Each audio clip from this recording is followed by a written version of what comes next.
Nonetheless, there were still duties. We had to keep an eye on the trapped squad down by the bridge, and, whether we liked it or not, we had to improve, deepen and camouflage our foxholes, and fortify our gun emplacement with rocks and timber. Somehow, though, we managed brief moments of relaxation, ordinarily remaining upright in our foxholes and dropping off into a 10-second sleep. In the afternoon, the Americans made another attempt to get through to the hilltop. It was only a matter of half an hour, but the attack told us something about our new opponents. This time we saw them dashing up the road with 2 tanks, their roaring engines announcing their approach long before they appeared round the bend. The gunner of the lead tank continuously banged away with his machine gun. We had expected something like that. If they could pass the bridge unharmed, we, up on the bare slope, only had a slim chance in a duel with them. Our bullets would only scratch their armour, while, in turn, they would have us at point-blank range as soon as we started firing. The trail, however, was steep, especially downward towards the bridge, and the ground was frozen. So, as they rumbled up to the bridge, the first tank spun on the ground, slid sideways, and offered her right flank to our men in ambush by the bridge. The next moment, the tank was hit. Smoke poured out.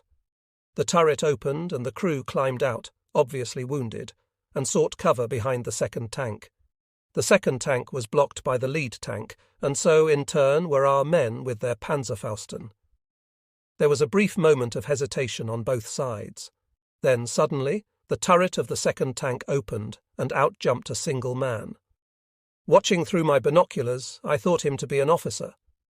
Ignoring the danger he was exposing himself to, he hurried over to the hollow where the infantry squad was trapped, helped some wounded men to reach the tank, and loaded them on the deck, one after the other.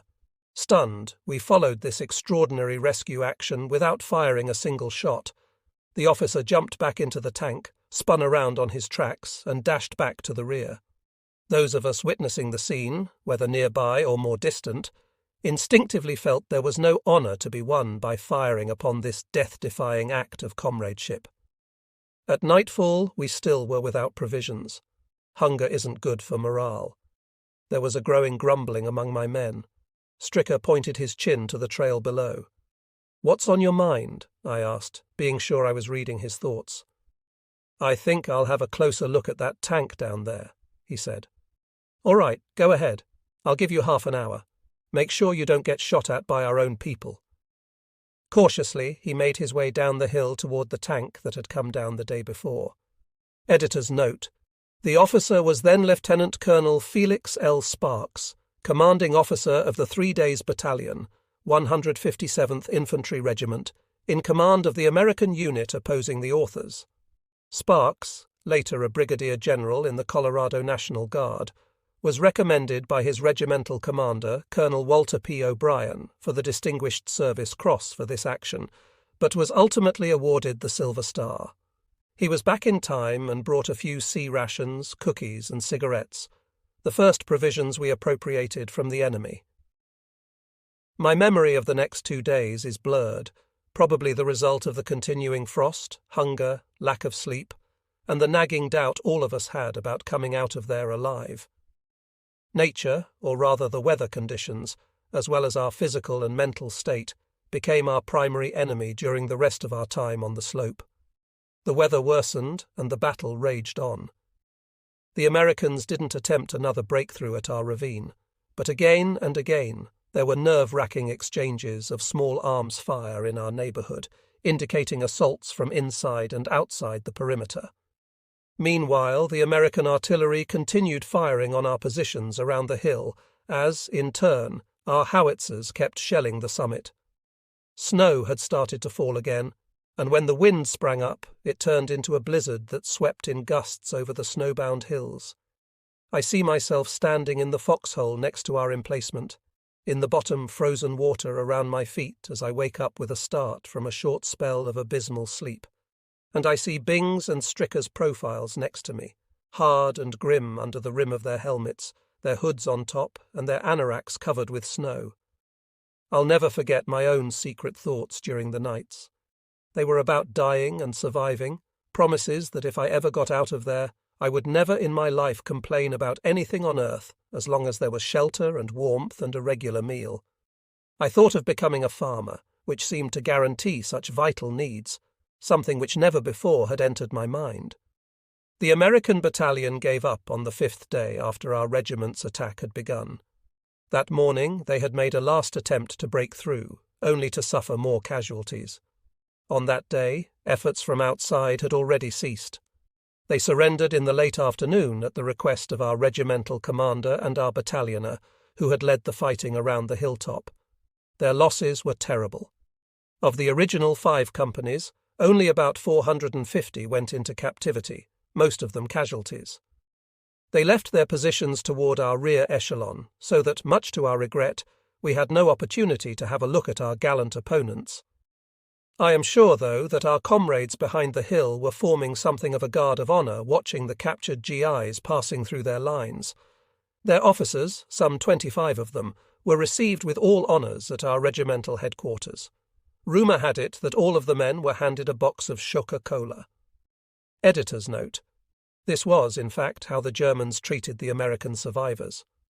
After interviewing over 100 participants from both sides, primarily Americans, Lieutenant Colonel Hugh Foster, U.S. Army, retired, has documented the extraordinary circumstances of the surrender by the American defenders and the conduct of the Gebirgsjäger of SS Mountain Infantry Regiment 11 upon their capitulation. Not only did many of the 190 Black Edelweiss congratulate the stunned and exhausted Americans as they entered captivity, but they also invited them to pass through their mess line and partake of their rations. Later, the American officers were separately personally praised by General Major Gerhard Franz, commanding general of the 256th Yokes Grenadier Division, to which the author's unit had been temporarily attached during this action, and many of the prisoners of all ranks were praised by the same officer, standing in his staff car, as they began their march to the rear as prisoners of war. The entire battle, including its ferocious conduct and its highly unusual outcome, is being covered in great detail in a forthcoming Aber-Jonah Press book by Colonel Foster. At daylight, we had a closer look at each other. We couldn't help laughing at the 5-day-old beards on our pale, emaciated faces. For me, it was a mild shock to see my comrades' utter exhaustion. How long, I asked myself, could this go on? To return, we took the shortcut over the hilltop. We walked across the centre of the stage and saw the bodies still lying about in the devastated woodland, most of them separately, some already laid in rows by their comrades. They made peculiar bundles, easily recognised even under the snow. Battalion headquarters was just around the last bend on the road north. We passed our mule station set up in a small stand of spruce.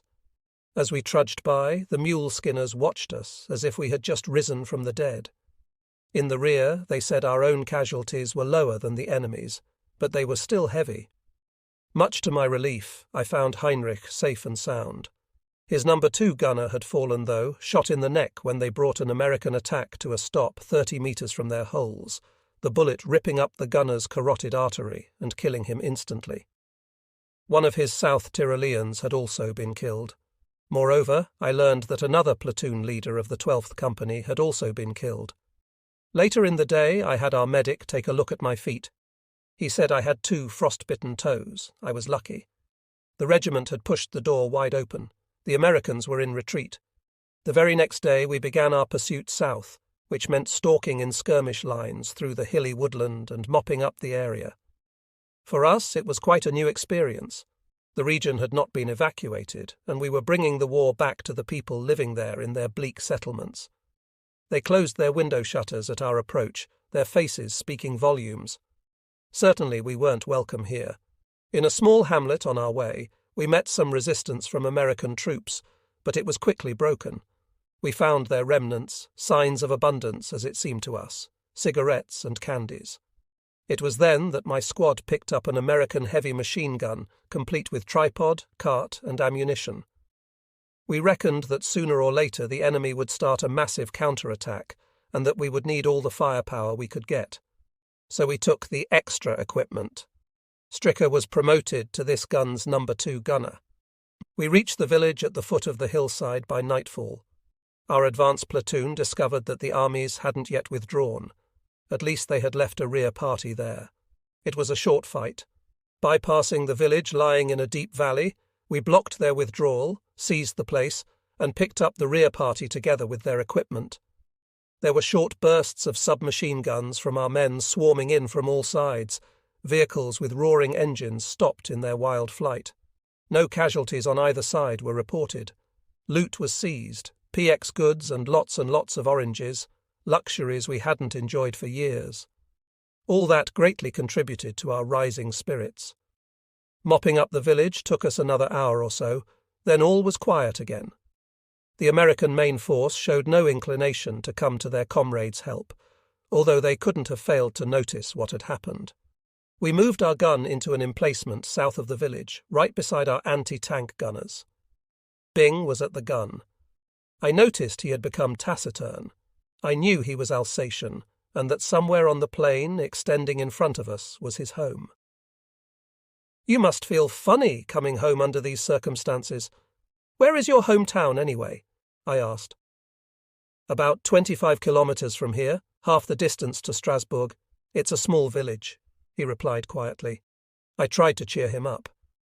"Just the right distance for a bicycle ride on a Sunday afternoon." He remained silent. "Maybe, on a clear day, you could see it from these hills?" I prompted. "Yeah, I guess so," he said curtly. I saw I had missed the right tone, and I felt my own ignorance about Alsace. I knew it was borderland, taken from us under the Versailles Treaty, and in dispute between France and Germany for hundreds of years. I tried again. "It's still French territory, Alsace, isn't it?" "That's correct." "Is your family entirely German or Franco-Allemand?" I asked. "We're German, all right. My mother tongue is German," he confirmed. "But you speak French fluently, don't you?" Bing responded exasperatedly. "You know I do." I remembered him singing a French song in our bunker east of Kiestinki, with Baumler accompanying him on his harmonica, something he only descended to on our firm request, and when he was drunk. "Pour qu'il finisse mon service autant qu'un je suis parti. Quel beau pays, mesdames, quel paradis des petites femmes. Elles sont belles et fidèles, et je suis devenu un mari d'une petite femme du pays, qui s'appelle Melauli. Refrain. Je suis gâte d'une petite, c'est une anamite, elle est vive, elle est charmante. Refrain. To put an end to my service, I departed for Tonkin, for the beautiful country, my ladies, what a paradise of little women. They are beautiful and faithful, and I became the husband of a little woman of the land called Malayali. I'm husband of a little woman. She is an Annamite. She is vital. She is charming. I had always wondered where he had picked up that song. It was a serviceman's song, after all. After a pause, he continued. "At any rate, I didn't join the Waffen-SS to prove I'm a German, if that is what you mean." "No, not at all. Don't get me wrong," I protested. "It's just that I'm trying to put myself in your position, fighting to win back your homeland, which actually has remained foreign. Foreign or not foreign, I don't think borderlines are that important. I once thought it was about Europe against Bolshevism. Then it went all wrong. Now I find myself in a kind of civil war. It's more and more confusing and drives me crazy," he confessed, frustrated. Surprised, I blurted, "Now come on, civil war? We're fighting the Americans, aren't we?" "From my view, it's not that much different. Besides, do you know who our opponents down at Colmar are?" he asked expectantly. "No, I don't," I confessed. "I learned it only recently. French troops under the command of General Leclerc." "So what?" I said, still mystified. "They're not more than une quantité négligible, nothing to be afraid of." He didn't reply for a while. When I glanced at him, he was looking over the sight of his gun, his chin resting on the butt, a far-away look in his eyes. "I thought you knew," he said eventually. "If they got me alive, I would be shot right away for defection." The issue was never pressed. Bing was killed 2 months later. He was only one of the European volunteers, the ones who set out to fight Bolshevism and in the end became victims of their idealism, either on the battlefield or in the chauvinistic pitfalls of inter-European borders. I cannot believe that their idealism is dead, their vision of some greater zone where the common interest will prevail, and where borders, as Byng said, are not that important anymore. In the morning, when our gun was relieved, we went down the village street, freezing, worn out, dog-tired and hungry. We hadn't quite gotten over Reipertsweiler. How long had it been since we had a solid place to sleep in? Now we were promised one, the village church. The weather was clear and frosty. On our way, we passed the kitchen that had somehow managed to follow us overnight. We had coffee, genuine coffee, biscuits and oranges, all of it part of the loot. The church stood on a small rise. A flight of steps led to the door. Coming nearer, we saw American prisoners assembled in front. An officer and a sergeant were discussing what to do with them. As our regiment was in full motion, they couldn't be sent to the rear. Neither could they be left out in the cold on the village green after they had been there all night. Actually, the church was reserved for us. A solution of brilliant simplicity was found. Both the prisoners and ourselves were to share the room on the floor. We went inside, and once we settled down, it so happened that the prisoners lay down right between us, so that Jaeger and the GIs alternately would sleep next to each other on the wooden boards. By now, face to face with my first American prisoners, I was wide awake. The one to the left was white and pale, the one to the right was slender and of brownish complexion. I asked them questions I now find naive. Why on earth had they come over to this continent to fight us? Shouldn't we instead have joined our forces and fought the Russians? Wasn't it in our common interest to keep Bolshevism out? They were very shy and didn't have much to say. My English was terrible, out of practice as I was, but I also had my first awareness that English and American are two different languages. Byng asked me politely to shut up. Soon all of us were sound asleep, at least all of us Jaeger. One guard stood by the door, and the sun shone peacefully through the stained glass windows. During the last days of February 1945, we pulled out of the sector in the low Vosges. Our front there had served to block further attempts by the Americans to restore the territory they lost close to the German border. Operation Nordwind had been called off because the German forces, which had attacked into eastern Lorraine and northern Alsace from the north and east on New Year's Eve, had proved too weak to exploit their initial successes. In the end, the operation had failed to accomplish its principal objective, to win back Alsace and its capital, Strasbourg, and to divide the French from the American armies. Faced with stiff resistance in this sector and preparing for their grand spring offensive, the Americans, nevertheless, sought to inflict as many casualties as they could without sustaining many of their own during this static interlude. After their retreat from Reipertsweiler, the front lines had remained at a respectful distance from one another. Reconnaissance patrols operated on both sides, activities in which our patrol, consisting of Heinrich, a few others, and me, were rather successful, given the number of prisoners we took. Heinrich earned the Iron Cross for it, along with 1 week's leave. Our command knew from the prisoners that the Americans, for the time being, had no intention of resuming the offensive they had halted in mid-December.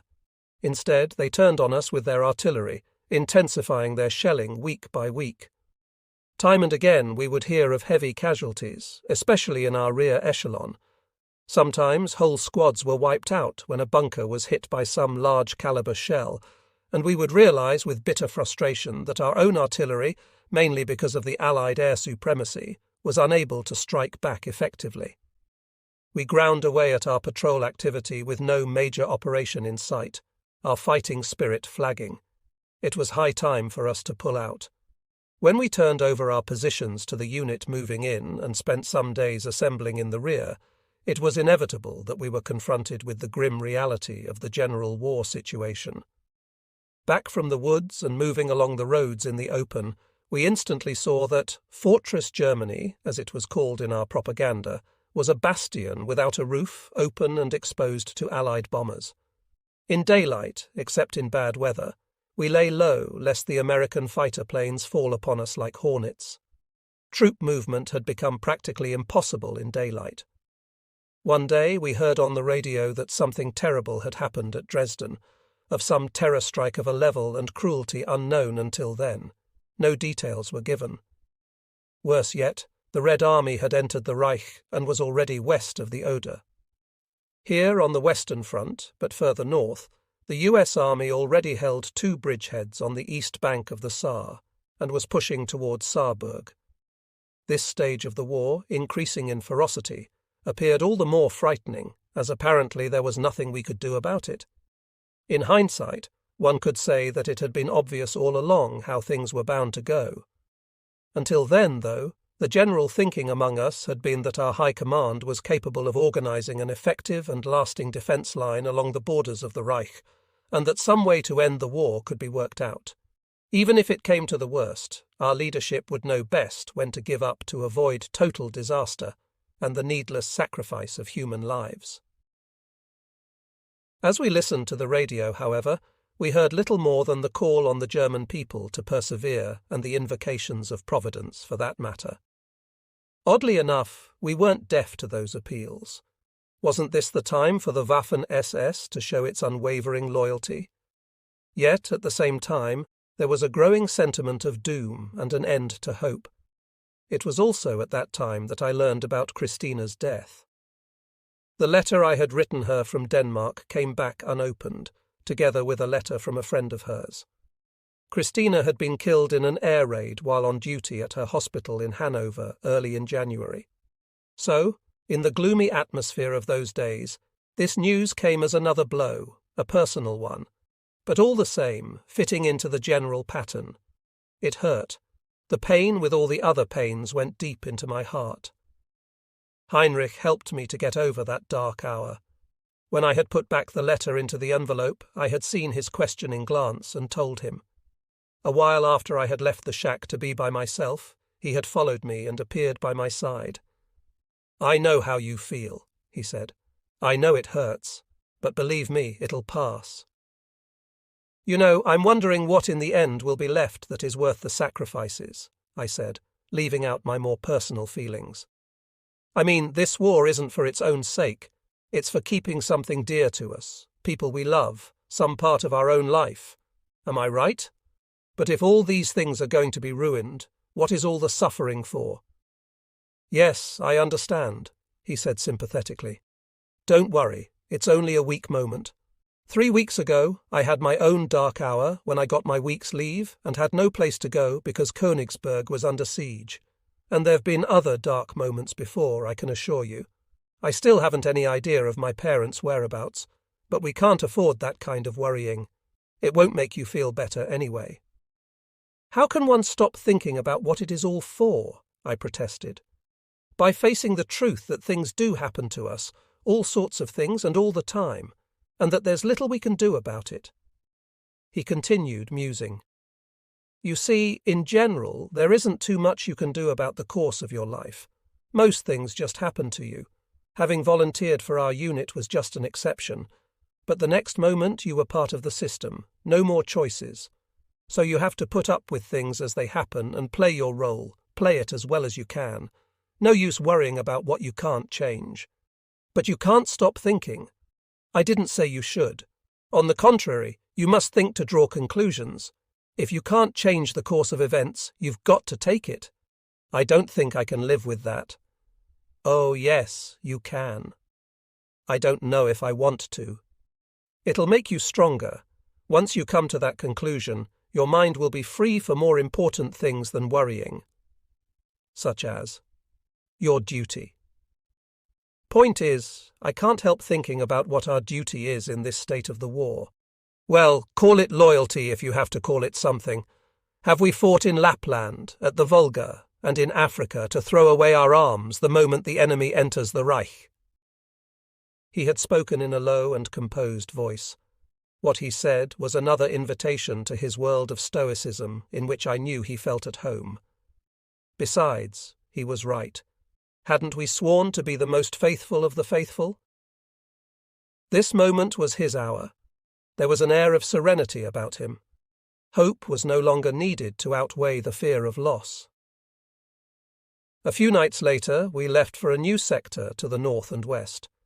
It turned out only later that the division, acting on special orders from the Führer's headquarters, was to launch an attack across the Ruhr River south of Trier. At first, our transport by truck appeared to be an aimless drive about the region rather than part of a planned operation.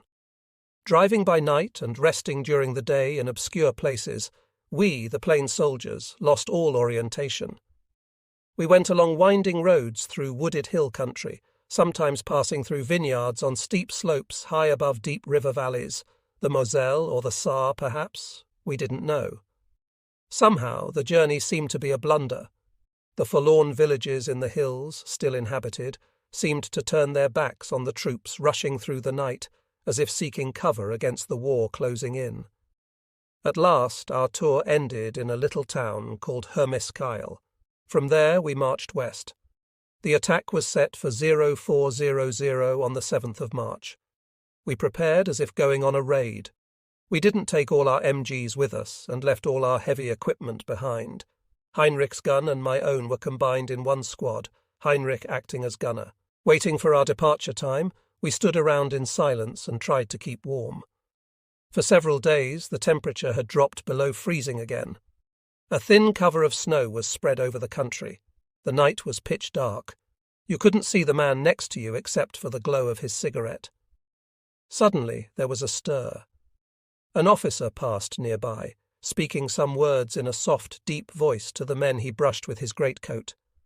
There was the faint gleam of a knight's cross. The battalioner was on a last tour of inspection before we moved. It was good to know that he would be with us behind the American lines, for that was where we were going to operate, in the rear of the enemy's front line, south of the city of Trier. We started in single file, clambered quickly over a footbridge our engineers had built, and then set off cross-country. I had no idea where our position was to be, nor how we were to get there. Someone somewhere ahead was supposed to know. To avoid getting lost in the total darkness, each one in the line was tied to the man in front of him by a rope.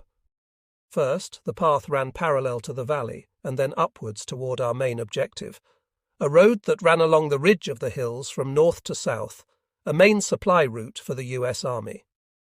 We walked for about 1.5 hours, with many interruptions for orientation. About halfway up, we walked parallel to the ridge. Then we halted. So far we had remained undetected. The night was still. Our platoon leader appeared, groping his way along our line, and ordered us to dig in on the forward slope that fell gently down to a village. However, in our jet-black surroundings, it was impossible to make out a proper spot for our machine gun to be emplaced. We just knew that we were standing in a bare field and that the ground was frozen. "Listen," I said, "this must be a mistake. You don't really expect us to emplace our MG on this ground? What are we supposed to do here anyway?" "Secure our men up on the road against the village down there," the platoon leader said. "By the way, the Amis have some tanks in there." "What do you mean? You think we'll fight the tanks with my MG?" "Don't blame me. The order is clear. We have to hold this ground until further orders. About the tanks, don't worry. The battalion has positioned an anti-tank platoon by the exit of the village. They'll take care of them with their Offenrohre. There won't be more than 2 or 3 anyway." "But we can't even dig in. This field is frozen hard as rock." "We've still got far more than an hour before dawn. That should be enough. If you can't dig, tell your men to scratch themselves into the ground, no matter how, and for heaven's sake don't make any noise." "Why the hell don't we attack as long as it's dark and the tanks aren't out in the open?" I demanded to know, but he had already vanished into the blackness. I was desperate. "This is going to be a fiasco," Heinrich said, scratching the surface of the ground with his spade. "It's pointless to establish an emplacement here. We should try to get out of here as soon as possible." I told him what the platoon leader had said. "Oh, shit! What goddamn shit!" was all he said, and carried on working the ground. I went around looking after the others of our squad. All of us feverishly worked with our spades, heedless of the noise, and managed to excavate flat hollows for cover. Heinrich and I even made a small embrasure, but we still had no more than a sham of a machine gun emplacement. In between, I lost my submachine gun. Working the ground, I had laid it aside, and then was unable to find it again in the pitch dark. So, in expectation of the enemy, I found myself crouching on all fours and groping for my weapon, cursing and feeling panic rise until I finally touched the treasured piece of metal. Down in the village, there was a constant noise of what must have been the idling engines of the American tanks. Dawn came an hour later. Suddenly behind us, some 2 kilometers up on the hill, there were submachine gun bursts, explosions, and more small arms fire. Obviously, the battalion had its first contact with the enemy on the road. Then, at various other places, automatic weapons fire flared up, first on the right, then the left. Our artillery sent over their first rounds for support. In no time, a battle was underway behind the American lines. On our slope and down in the village, nothing moved. All of us felt the rising tension. For a moment, we cherished the hope we would still be ordered to attack the village before it was too late. We were prepared for any desperate action if only we could get off this field. This hope was not fulfilled, however. For now, down in the village, we could hear the roar of the tank's engines being revved up, one after another, each roar soon turning into a dark drone. There were more than 2 or 3 of them, perhaps many more. We could hear them moving about and preparing for action. All our hope now rested on the engineers and their Waffen-SS. Then, in the grey light of the early morning, the Shermans slowly appeared from the near edge of our rounded slope. Our anti-tank weapons, on which all our hopes rested, remained silent. What had gone wrong down there? Were they employed elsewhere? Slowly the tanks rolled upward. 2, 3, then more, 6 or 7, I forget. First, we saw the lead tank with its turret open and the machine gunner opening fire on our foxholes from further down the field. The tank was still too far away from us to open fire. Then we saw American infantry in a skirmish line, cautiously taking cover behind the metal giants. Our men further down the slope had offered no resistance, or were there any? What could be done anyway without anti-tank weapons? While the lead tank was slowly going on and the gunner kept firing away, Heinrich had him in his sight. We couldn't take that any longer. In an act of despair, we opened fire, a couple of bursts only, no tracers. Immediately the gunner disappeared, the lid slammed down, and the machine gun pivoted awkwardly on top. The tank stopped, went on, and stopped again, and so did the others. Their infantry hit the dirt. Moving forward in a somewhat oblique direction, the tank's crew now had discovered our conspicuous position. The vehicle jerked around on its tracks and came directly toward us, while the others moved on, deploying in a dispersed formation. With turrets closed, the tank crews began their deadly work of eliminating each of the foxholes scattered over the field, slowly and without mercy. The lead tank rolled ahead another length toward our emplacement, stopped, and aimed its big gun at us. Faced with the black hole of the gun's muzzle, we had just enough time, a fraction of a second, to press ourselves with all our might down into our hollow. Then the first shot was fired. It missed entirely. From that moment, though, we were silenced all the same. Just the incredible noise and concussion of the shot at such close range is something no man can take. Waiting for the second shot, head pressed to the ground, I was eye to eye with Heinrich. His complexion had turned pale white, his eyes were wide open and full of terror, just the way I must have looked to him. The second shot hit the ground right behind us, but did no harm either. A short pause. We remained tightly flattened on the bottom of our insufficient cover, completely still. The other tanks passed by and worked their way up the hill. Bing was hit, and we heard his terrible wail, "My leg! My leg!" Then the third shell went off, again meant as a direct hit. It was another miss. It was unbelievable. Were they playing cat and mouse with us? Was it a prolonged execution? A kind of torture? Whatever, we didn't reckon to get out of there alive. Next time they wouldn't miss. Then the Sherman's crew had another try. There was another terrible blast, lifting the ground and making our bodies jump. But this time the shot came too short, exploding directly before our embrasure, hurling our machine gun up in the air and throwing the din of the embrasure down on us. It was the last shot. All the time I had been fully conscious of what was happening. The firing came to an end. We heard the excited voices of the infantrymen closing in from behind the Sherman. I realized it was over. Miraculously, we had survived and remained unhurt, thanks to the fidgety nerves of an American tank gunner. Slowly, with our hands up, we rose from our hollow. The infantrymen approached, slowly and nervously, constantly aiming their rifles at us. I heard Bing moaning from his hole behind me and looked back. He lay there still seeking cover, one leg strangely twisted and bleeding profusely. "Get up, Bing!" I shouted. "It's over!" But instead of putting up his hands first, he grabbed his rifle with both hands, probably to prop himself up. It was a terrible mistake. The same moment, one of the GIs hurled a hand grenade over into his hole. We hit the dirt, and the explosion followed instantly. I was deeply shocked and still on my knees when someone jerked at my helmet, choking me violently with my chin strap until it came off. It was my first and painful lesson as a prisoner who is not supposed to wear a helmet. Standing upright again, we were quickly searched for weapons. We looked around, and what we saw was the saddest sight we ever faced. Wherever we looked, none of our men remaining on the field was alive. Bing's body was torn apart, Stricker was dead, and so was one of our replacements. In the foxholes farther away, the men were lying motionless in the awkward positions of the dead. For a while, we kept staring at the ghastly scene before one of the infantrymen was ordered to take the two of us away. Our artillery had begun firing into the village.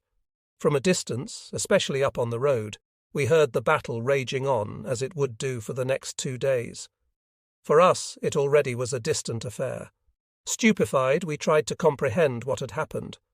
Then they took us down the slope to the village. When we entered the village, I saw that its name was Lamparden. It is October again. 1 year has passed since I began to write my account of the volunteers under the Black Edelweiss. I believe that my narrative of their victories and their defeats, of their small joys and their suffering, of their idealism and their self-sacrifice, are a true picture of that brief span of their lives, which is today the object of damnation and disdain. Now that my narration is finished, I feel a great relief, as if, at last, I have done my duty. Coincidentally, early this month, after a 10-month trial, the International Military Tribunal has pronounced its verdict and found the Waffen-SS, as part of the Allgemeine SS, guilty of being a criminal organization. So they've done it. So, under the law of the victors, the volunteers were a gang of criminals, and their dead have died in disgrace. Even those who were in combat all the time are still held responsible for crimes that happened elsewhere behind the lines, crimes that many survivors of their combat tours find difficult to accept as fact even today. The court, however, has stated that the knowledge of the crimes was general, that the criminal program of the organization was so widely known and implied a slaughter of such a colossal extent that their criminal activities must have been widely known by those who volunteered. Such is the construct of their culpability in the findings of the IMT. The verdict is meant to rob us of our honor, the very last value of which a defeated enemy can be deprived. Ehre verloren, alles verloren? Honor lost, all lost. Unconditional surrender was not enough. Humiliation had to be added to make their victory complete. In my life as a prisoner, I am still working with Captain Herbert, and I see him daily. He hasn't commented on the tribunal's verdict up to now. I can feel his sympathy, and I am grateful for it, but I have no desire to reopen our former discussion, a discussion of no avail except for having someone listen to one's lament. I can't expect him to dispute the tribunal's judgment. For him, it must be Roma locuta, causa finita. Rome has spoken, the case is closed. Moreover, there are, even without the captain's help, my own, if quite different, doubts that warn me against all self-righteousness. Since those mass killings and other crimes against humanity seem to be true, and since they were organized by criminals wearing our uniform, who is to be blamed first, the organization or the court? Is it then any wonder that the silver runes are now regarded as a symbol of all wickedness?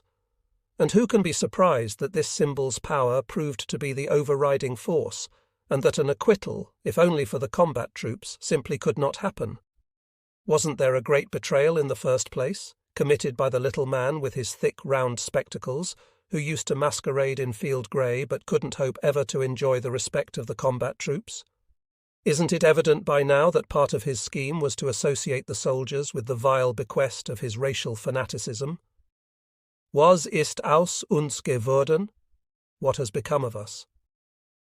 Have we been poisoned by the racial fanaticism of our leadership and become an active instrument of the monstrous regime? Judging by what I read in the new German papers, the public response to the verdict is approval, if not satisfaction. And what has become of our people in general? Listening to my fellow prisoners talk, it seems that only their own individual concerns and future matter. There is at best the indifference that results from a general weariness with all the horrible revelations during months of the trial. Defeating Bolshevism, defending the fatherland and the Reich, these objects of innumerable sacrifices, seem to be of no interest any more.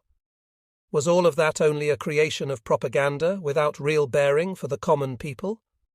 Even in terms of territory, I don't know what has become of us. East Prussia, Silesia, Pomerania, and the Sudeten are provinces lost after our fellow countrymen have been expelled from their soil, apparently forever. They are no longer even considered part of Germany. From there to the west, the Soviet reign extends far into the heartland of our country, all the way to the Harz Mountains, the homeland of the first emperors of the Holy Roman Empire, including Blesheim and much of the land of Brunswick. Is this occupation another dismemberment in the long run? What actually did the Reich mean? Was it just an episode in Germany's history, as a German paper editorialized the other day? What is left after the fall of the Reich upon which to build our common future? In the course of this war, Germany had subjected many old countries to her rule and let most of them retain their territorial identities. Is there a country left that can still be called Germany? I do not know. Our world has perished. A new world dawns, one in which our values are utterly discredited, and we will be met with hatred or distinct reserve for our past. Come on, I say. It's not without reason. Let's face it. What counts is our future and what we are going to do with it. That is the territory where we will have to prove what we were really like, the territory of another probation. I only hope we will not be denied that opportunity. Yet there can be no release from our loyalty to our dead, from our duty to stand up for them and to ensure that their remembrance and their honour will remain untarnished. They, like all the others fallen in the war or murdered through racial fanaticism, must be remembered as a solemn warning never to let it all happen again. There is more in it that must be clarified and maintained, however. The cause for which they died may have been corrupt, and the symbols under which they fought may have been vile, but their profound selflessness, their loyalty to their country, and their final sacrifice possess a value of their own. It is the spirit of youth without which a nation cannot live. The battle at Lamparden raged on for 2 more days with heavy casualties on both sides. Then the 2 regiments, or rather what was left of them, fought their way back to the German lines. 10 days later, at the village of Pfaffenheck, not too far from Bitburg, on the hills between the Rhine and the Moselle, the battalion, together with most of SS Mountain Infantry Regiment 11, perished. Tired and exhausted, devoid of heavy equipment that had run out of fuel and had to be left behind, they launched a last desperate attack against the enemy at a bridgehead east of the Moselle. Under murderous artillery fire, they withdrew uphill and dug in near the village. The next morning, they were attacked from the rear. An all-around defense was organized. The American artillery relentlessly fired into their positions. Their casualties increased hour by hour. In this fight, the commander was killed in the midst of his men. The Battle of Pfaffenheck was the regiment's last stand, a ferocious fight in which casualties on both sides were heavy. The Americans lost 5 tanks there, and later said it was the worst they had seen in the campaign. And yet, the American army's rush into the Reich was not stopped for longer than 3 days. The regiment could not recover their dead, which amounted to nearly 200. The villagers buried them and later created a cemetery in a stand of birch and spruce, where also the commander of our battalion was laid to rest. The terrain in which the Battle of Reipertsweiler took place, and where so many soldiers found their death, now lies in a zone de silence. Its existence is a great comfort to us veterans, whatever the reasons for the zoning may have been. The bells of Kusamo were unearthed 15 years later, with the help of engineers who had taken part in the rescue. The village, temporarily occupied by the Russians, had been found burned to the ground on the villagers' return. The bells now serve the new church that was built after the war. The old brass chandeliers have been salvaged and are still in use. Uncle Peter Paul went back to Sweden after the war to work in Swedish industry. He and his family became Swedish citizens, forming today's Swedish branch of the Voss family. Aunt Ida spent 1.5 years in a British detention camp, from where she returned undaunted rather than purified. Heinrich was turned over to the French in 1945, where he spent 3 years as a farm worker. He is now living in Berlin. Pete, the medic, became a doctor and left Germany to live in the United States. He met a German girl, and both founded a family of 6 who all became American citizens. He died some years ago. As for myself, I was released just before Christmas 1946. On my return to Hardenberg, I found my family stranded there. My mother and my sister had left Blenheim with only a few belongings when it became known that the British were going to move out of that region and turn it over to the Russians. My father had been released from a prisoner of war camp in Italy.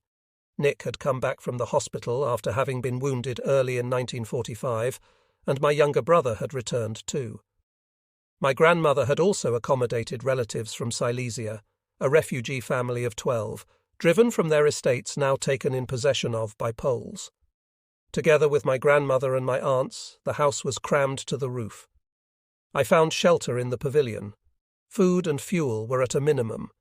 We lived on beets from the fields and chicken feed, and we stole firewood from the forest. There were no complaints in our family, neither by my parents nor by us younger ones who were full of hope and had seen worse. I strongly felt the underserved luck of having reached the age of 21, and that feeling has never left me since. I decided to continue my education, despite the 4 years interruption. All provisory school departure certificates issued during the late war years were declared null and void, so that for the age groups concerned it was necessary to repeat the last year of school to qualify for university. At the Hardenberg school, I wasn't welcome, though. The headmaster, who was said to have suffered under the previous regime, opined quite frankly that my release as a former member of the Waffen-SS was by far premature. I went there all the same, graduated, and met a girl in my class, a refugee from the Baltic Sea coast, to whom I am still happily married. Every November on Memorial Day, veterans of the division, together with the villagers, assemble at the cemetery of Pfaffenheck to pay their respect to their fallen comrades. Detachments of the Bundeswehr and sometimes officers and veterans of the US Army attended. With the rise of the peace movement, press harassment and disturbances of the gatherings began, and over the years gained momentum. Even the commanding general of the region was eager to keep up with the times, and one day declared he would no longer send his young recruits to a commemoration where Waffen-SS veterans were present. The general rose to higher vocations, the Bundeswehr eventually returned, and the media went on to other topics. All this is looked upon by the veterans with a calm and unwavering mind.